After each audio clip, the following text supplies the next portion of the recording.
नमस्कार मित्रांनो, कसे आहात तुम्ही? लर्न विथ साजिद या यूट्यूब चॅनलवर आल्याबद्दल तुमचं धन्यवाद. मित्रांनो, 2024ची जी महाराष्ट्राची जी पोलीस भरती निघालेली आहे त्याच्यासाठी डॉक्युमेंट्स काय काय लागणार आहे, शैक्षणिक पात्रता काय, शारीरिक पात्रता काय, शारीरिक परीक्षा काय, वयाची अट काय आहे, नोकरीचे ठिकाण काय आहे, मित्रांनो फीस किती आहे, ही समजा आम्ही याच यूट्यूब व्हिडिओमध्ये दाखविणार आहात. चॅनलवर जर नवीन असताल तर चॅनलला सबस्क्राईब करा आणि बेल आयकॉन दाबायला विसरू नका. असेच नवीन नवीन महत्त्वपूर्ण व्हिडिओ तुम्हाला दररोज भेटून राहतील.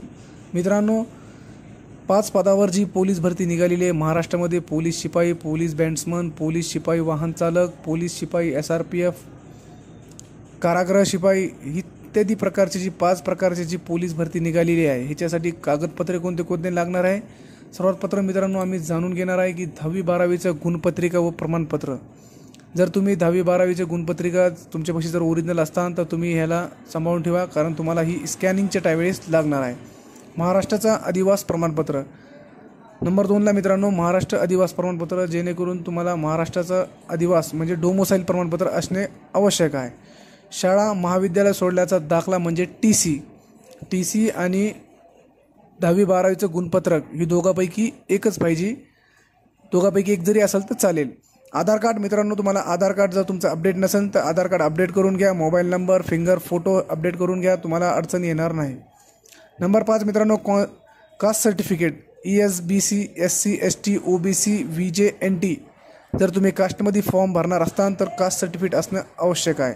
त्याच्यासाठी मित्रांनो अजून एक नॉन क्रिमिनल एक असणं गरजेचं आहे. नॉन क्रिमिनल एक जर तुम्ही काढलं नसेल तर नॉन क्रिमिनल एक काढून घ्या. लग्न जर झालेलं असेल मित्रांनो तर विवाहित स्त्रीसाठी गॅझेट कॉपी हे असणे गरजेचं आहे. नंबर 8 मित्रांनो ड्रायव्हर पदासाठी हलके वाहन चालवण्याचा TR परवाना असावा. म्हणजे मित्रांनो जर तुम्ही कॉन्स्टेबल ड्रायव्हरसाठी जर फॉर्म भरत असताल, पोलीस ड्रायव्हरसाठी जर फॉर्म भरत असताल तर तुमच्यापाशी मित्रांनो हलके वाहन चालवण्याचा TR परवाना असणे आवश्यक आहे. डॉक्युमेंट्स जर तुम्ही खेळाडूमधून काय ऑप्शन जर असेल, खेळाडूमधून जर तुम्ही फॉर्म भरणार असताल तर खेळाडूचं प्रमाणपत्रसुद्धा असणे आवश्यक आहे. डॉक्युमेंट्स बघितले. आता मित्रांनो बघत आहात मी फीस वगैरे, शारीरिक आणि शैक्षणिक पात्रता ही समधी माहिती आम्ही बघणार आहे. व्हिडिओला स्किप करू नका, फक्त पुढे अजून नेक्स्ट बघा. शारीरिक पात्र म्हणजे मित्रांनो उंची आणि छाती. पुरुषासाठी आणि महिलासाठी किती लागणार आहे? पुरुषासाठी मित्रांनो उंची लागणार आहे 165 सेंटीमीटरपेक्षा कमी नसावी, महिलासाठी 155 सेंटीमीटरपेक्षा कमी नसावी. छाती मित्रांनो पुरुषासाठी न फुगवता 79 सेंटीमीटरपेक्षा कमी नसावी, फुगून 5 सेंटीमीटर लागते. अजून मित्रांनो शारीरिक परीक्षा मित्रांनो जी रनिंग आहे 1600 मीटर पुरुषासाठी आहे, महिलासाठी 800 मीटर आहे, त्याच्यासाठी 20 गुण आहे. महिलासाठी मित्रांनो 100 मीटर आणि जी भरती आहे मित्रांनो म्हणजे लहान भरती म्हणजे जी लहान रनिंग आहे 100 मीटरची ती 100 मीटर पुरुषासाठी आणि 100 मीटर महिलासाठी, त्याच्यासाठी 15 गुण आहे. बॉल थ्रो म्हणजे गोळाफेक मित्रांनो त्याच्यासाठी 15 गुण आहे. ओके. वयाची अट मित्रांनो 31 मार्च 2024 रोजी 18 वर्ष कंप्लीट असणे गरजेचे आहे आणि मागासवर्गीयासाठी 5 वर्ष सूट आहे. ओके. पोलीस शिपाई, पोलीस बँड्समन आणि कारागृह शिपाई याच्यासाठी मित्रांनो 18 ते 28 वर्ष, 28 वर्षापासून वय असायला पाहिजे. पोलीस शिपाई वाहन चालकसाठी मित्रांनो 19 ते 28 वर्ष. पोलीस शिपाई SRPF 18 ते 25 वर्ष वय असलं पाहिजे.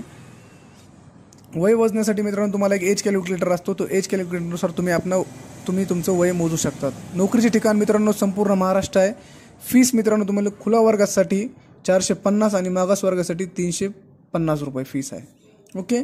जर फॉर्म भरायची जर गडबड नाही केली तर लास्टला तुम्हाला साईट चलत नाही. त्याच्यामुळं तुम्हाला मी स्वतः सांगतो की फॉर्म जर डॉक्युमेंट जर क्लिअर असतात तुमच्यापाशी तर फॉर्म लवकरात लवकर भरून घ्या, कारण पुन्हा फॉर्मसाठी पुन्हा वेळ द्यायची गरज पडणार नाही. आता तुम्ही तयारीला लागू शकता. तयारीला लागल्यानंतर मित्रांनो कमीत कमी भरतीचे ग्राउंड यूज तर तुम्हाला कमीत कमी 1-1.5 महिना, 2 महिने, 3 महिने तरी टाईम भेटतो. त्याच्यासाठी तुम्ही 3 महिन्यामध्ये चांगलंच कव्हर करू शकता, थेअरीचं पण आणि फिजिकल पण. चला मित्रांनो आजसाठी इतकंच आहे. धन्यवाद.